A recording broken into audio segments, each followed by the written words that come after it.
This is Pet Life Radio. Let's talk pets.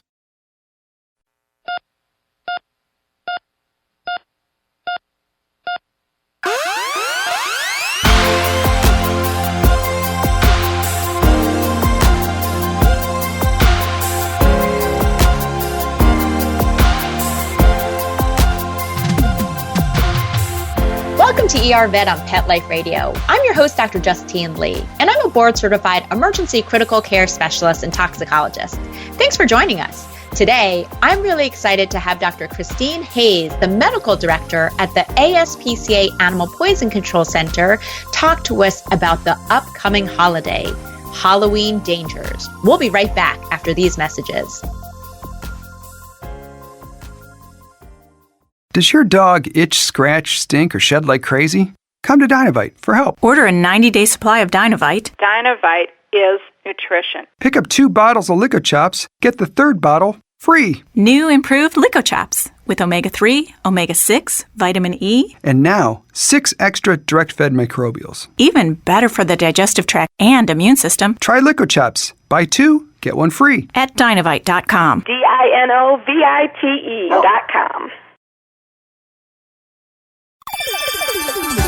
Let's Talk Pets on PetLifeRadio.com.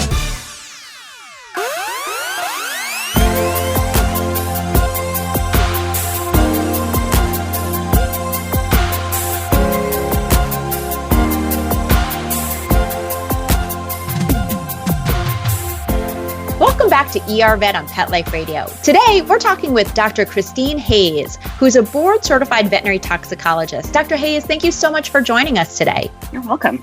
Glad to be here. Thank you. So first of all, since our audience can't see you and they can only hear you, tell me what all those extra letters behind your name mean. Where did you train? What do you do? Can you give us a little bit of background about you? Yeah, so I've been with the ASPCA as the one of the veterinary toxicologists there for about the last 6 years. I've been board certified. Prior to that, I actually went to the University of Illinois for veterinary school, and then I started my career in small animal private practice for a couple of years before moving into the toxicology field. When I first started with the Poison Control Center, I was basically just taking phone calls and going through and helping pet owners with their cases. And then I became more interested in furthering my education. So went ahead and became board certified in both veterinary and human toxicology. So there's 2 different certifications that I've got behind my name there. And do you mind just telling us, is ASPCA Animal Poison Control Center, I know it's in Urbana, Illinois, but do you guys actually treat animals, or what exactly do you guys do? Give us a little bit of background about how you guys indirectly or directly help our pet owners and our veterinary professionals when it comes to that poison pet. Yeah, so we take phone calls from pet owners and from veterinarians. We don't actually work directly with the animals, but we do take calls from all across the country and also from Canada as well.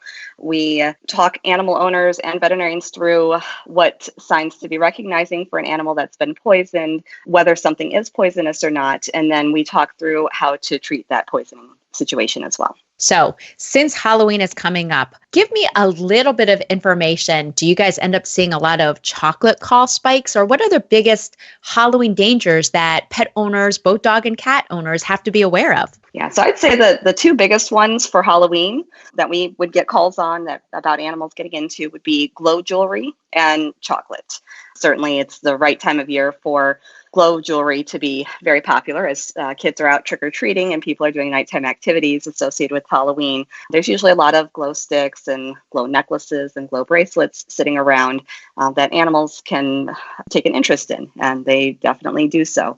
Chocolate would be probably the second most common one, and again, that ranges with all the little Halloween candies that people get while they're trick-or-treating. A lot of people have Halloween parties, and so there'll be a lot of chocolate-type desserts out there. I'd say number 3 is probably food, too. Again, associated with Halloween, a lot of people will have celebrations, and so dogs and cats are constantly getting onto the counters and scavenging for things that are left behind, little treats that are left behind for them. So those are probably the big ones. Another one that's maybe not quite as common, but definitely up there on the the list would be slime. A lot of people that host Halloween activities will have non-candy favors to give out as well, due to people with food allergies. And so slime would be something that would be fairly common on that list. So those are probably the top ones that we would get calls on: food, glow jewelry, chocolate, and slime. So I always joke that the time around Halloween is when dogs crush the spirit of all the little children out there when they eat all the Halloween candy in that little plastic pumpkin that the kids have worked so hard for.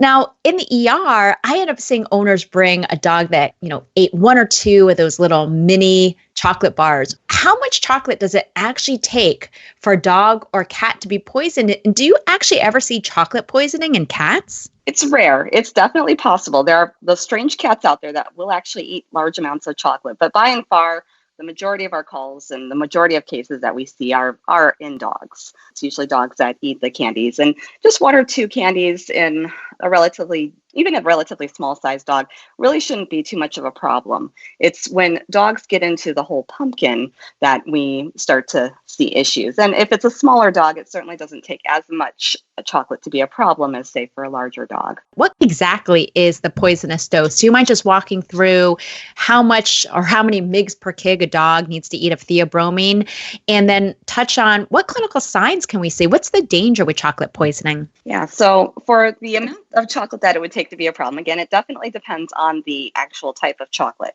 So white chocolate is usually not much of a problem. It's mostly the cocoa solids, so the really sweet stuff, and it's got a lot of sugar in it too. So white chocolate doesn't tend to be as much of a problem.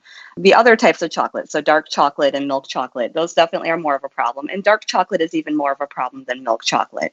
As far as dosing goes, when we're talking about chocolate, it would take about usually 20 to 30 mg per kg for us to start seeing some upset stomach. That can be things like vomiting, decreased appetite. Sometimes we could see some diarrhea developing. And then along with that, because of all the sugar that's in the candy too, those animals tend to be very thirsty. They drink a lot of water. They may have to go out to the bathroom and go potty a little bit more frequently as well. Now, when we get into higher doses, so we're talking about the 40 to 60 mg per kg range, that's where we start to see other signs too. And we can see things like them starting to become very restless. They will start to pace. They'll start to act anxious.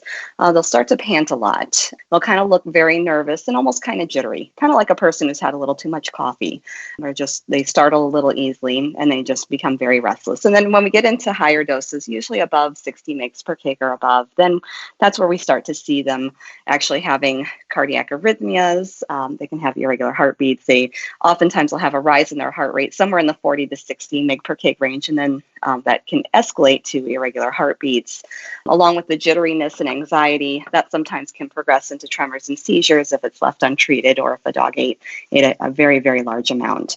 I can tell you my own dogs actually did this several years back. I had two dogs that got into about a 10-pound bag of chocolate, and I could tell who the culprit was because they were just very anxious. They were looking around, constantly moving, really didn't want to settle down at all. And that one ended up vomiting, and we actually saw a large amount of chocolate coming back up out of that one. All right. So anyone listening, please do not give out white chocolate. Not only does it taste terrible, but it doesn't have any theobromine. Just kidding. All right. So it's the dose that makes the poison. And again, it's the chemical theobromine that ends up resulting in these clinical signs.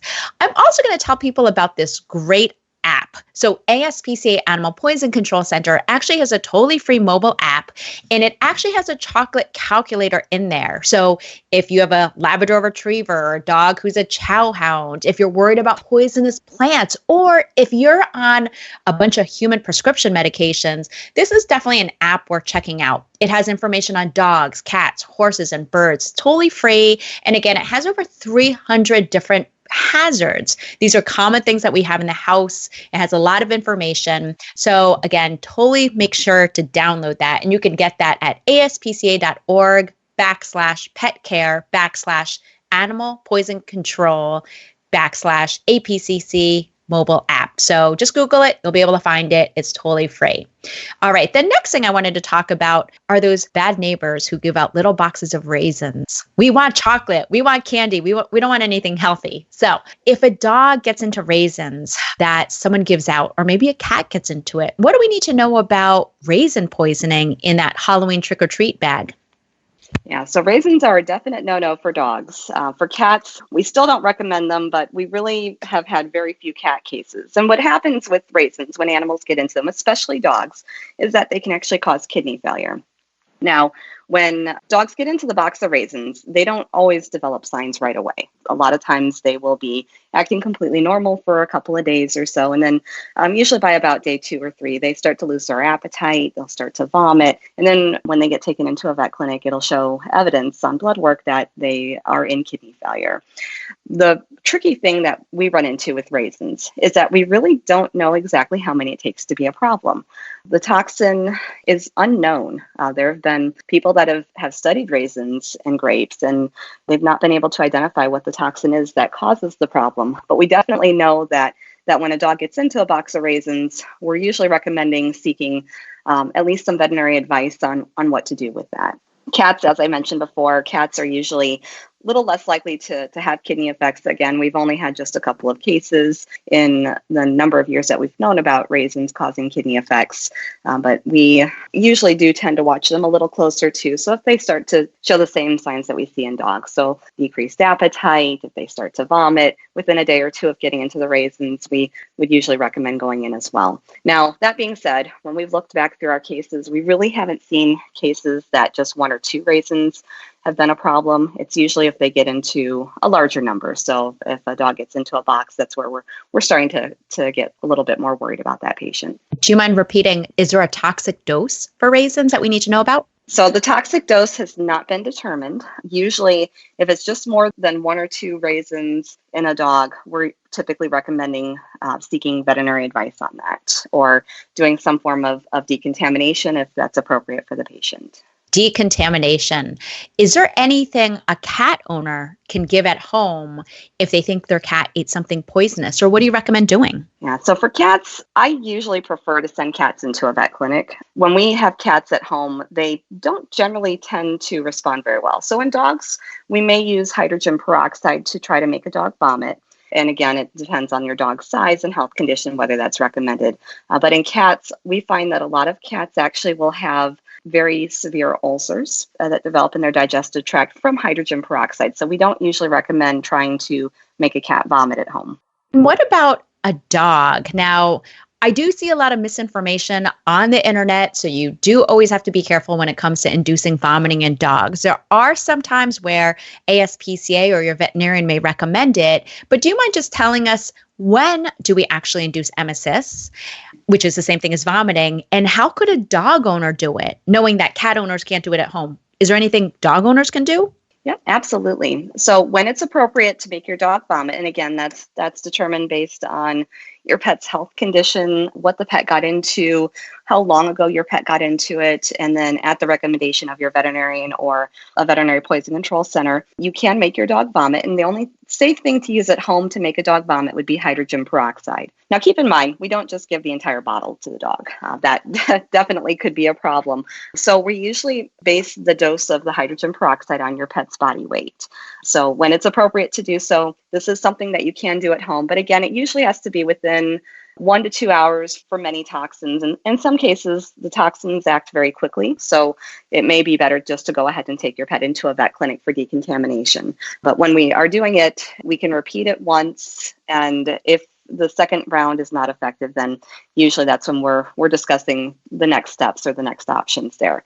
When we're giving hydrogen peroxide, we're only using the 3%. It comes in the brown bottle and it says first aid antiseptic solution on it. It says do not ingest. And the reason for that is because it could actually make you have some upset stomach. I've tasted it before. It tastes absolutely terrible. So I can see why dogs end up vomiting with it. But it's not recommended for people to take internally, just for topical use. But for dogs, we do use 3% hydrogen peroxide to induce vomiting. It does need to be a fresh bottle. If it's expired, it would be probably something that would be wise to keep in your first aid kit as a fresh bottle or an unexpired bottle, to use. And then what it does is it will cause some stomach irritation to make dogs vomit. So when we're thinking of reasons why not to make a dog vomit, again, if it's something that's not likely to be life-threatening, we don't make a dog vomit. If your pet has any health issues, things like heart disease or seizures or any digestive tract issues like megaesophagus, we definitely would not recommend making a pet vomit at home in those conditions either. Other reasons why we might not make a pet vomit is the pets that have the brachycephalic faces, so the smushed in breed faces where we've got like pugs or Pekingese or dogs like that. A lot of times they'll have a condition called elongated soft palate, where their soft palate can interfere with their ability to gag properly. And so we don't want to make those pets vomit at home because they can actually get some of that vomit down into their lungs. So there are definitely things that we consider when we're making a dog vomit, but if it's safe to do so, we often do that at home. Wonderful. We'll continue with this really important Halloween topic right after these messages from our sponsors.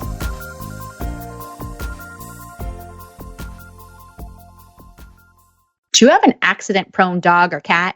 Well, if your dog or cat goes into the ER for an emergency, it's often unexpected and can be expensive. Well, here's something that can help. USO is a community-based cost-sharing health coverage plan for pets. Community is at the heart of USO, where members commit to help one another when their pets have unexpected health needs. USO isn't an insurance or a provider, but it's a platform that allows members to share expenses together safely and secretly. So, what's part of USO's secret sauce? Complete transparency on where their users' money is going. USO members pay a flat subscription fee, $17 a month, plus a portion of shareable expenses. That flat subscription fee covers the use of the platform. And the monthly shareable expenses, which will never exceed $48 a month, will vary depending on how many expenses are submitted by the group that month. Save over 80% compared to traditional pet insurance by paying a flat subscription fee. For more information, go to uso.com. That's EUSOH.com. Use promo code PETLIFE and get your first 2 months free at uso.com. EUSOH.com.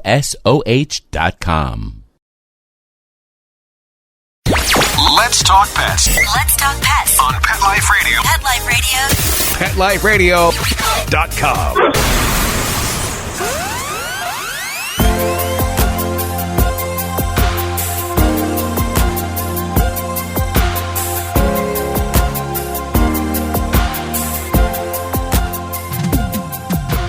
Welcome back to ER Vet on Pet Life Radio. We're talking to Dr. Hayes, who's a medical director at the ASPCA Animal Poison Control Center.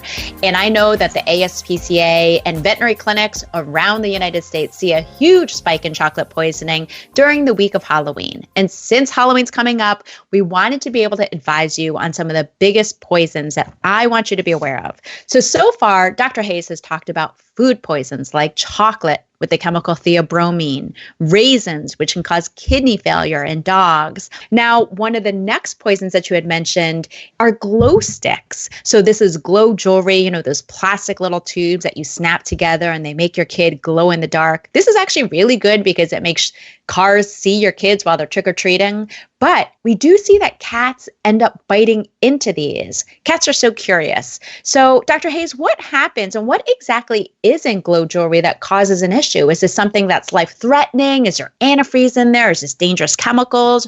Or is it something that can potentially be managed at home? Yeah, most cases of glow jewelry ingestion actually can be managed at home.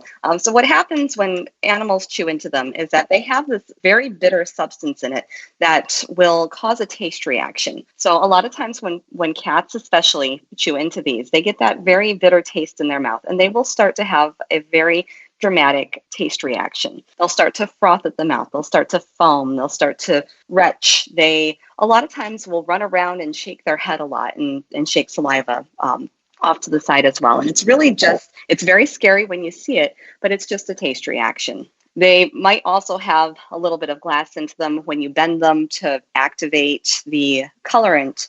There are some of the glow jewelry will have little glass vials in there. And so when those are cracked open, in theory, there could be a problem. We really haven't seen any issues with that. We tend to see more issues when dogs swallow like the entire glow stick, and then the outer plastic casing of the entire stick is actually a problem because it is not digestible, and so it can get stuck. But when animals chew into these glow sticks, as I said, they have a very, very dramatic taste reaction. They'll run, they'll go hide under the bed. And then the other thing that we sometimes will see happening is that when they chew into these, sometimes it'll leak out onto their fur too.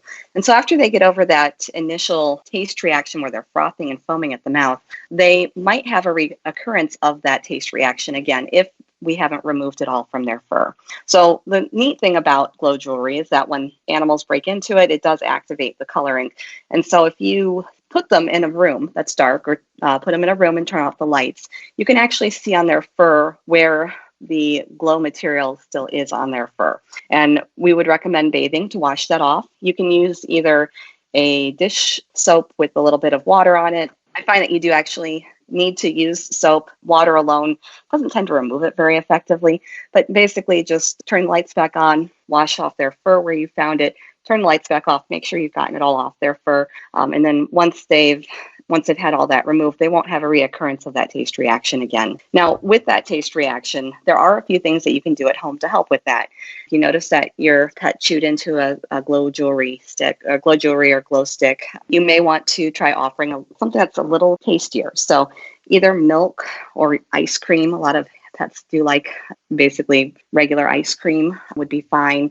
Sometimes you could do a little bit of wet cat food or wet dog food as well, just to try to help get that bad taste out of their mouth. Now, if they're actually vomiting and they're vomiting more than a few times, you may need to actually keep all water and food away for a short period of time, no more than 30 to 60 minutes or so, just to let the stomach settle down. But again, if you can still rinse out the mouth, it definitely helps get that taste reaction over a little faster.